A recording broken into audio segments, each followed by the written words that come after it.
itong si Salome ay nag-intensify into a tropical storm category kaninang 2 a.m. at ito'y huling namataan over the coastal waters ng Sabtang, Batanes. May taglay na lakas na hangin na 65 kilometers per hour malapit sa sentro at 90 kilometers per hour na pagbugso.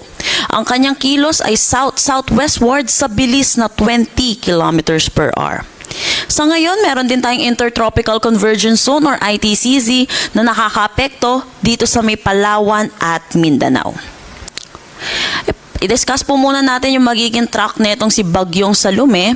So yun po kung makikita natin dito sa ating nilabas na forecast track, lumapit po ito dito sa may Batanes at hindi po ito naglandfall. Yung sentro po niya ay lumapit dito sa may Batanes. At inaasahan din natin, ito ay magwi-weekend into a tropical depression category at ito po ay magko-close approach din or lalapit yung kanyang sentro dito sa may Babuyan Islands ngayong umaga.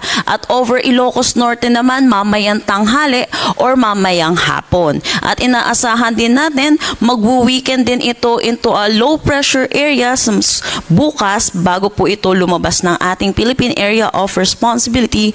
At inaasahan pa rin po natin bilang low pressure area, posible pa rin naman po ito magdala ng mga pag-ulan, yung kanyang mga kaulapan dito sa may eastern section ng ating bansa. Kaya patuloy po tayo magmo-monitor at tutok po tayo sa updates na nilalabas ng Pag-asa.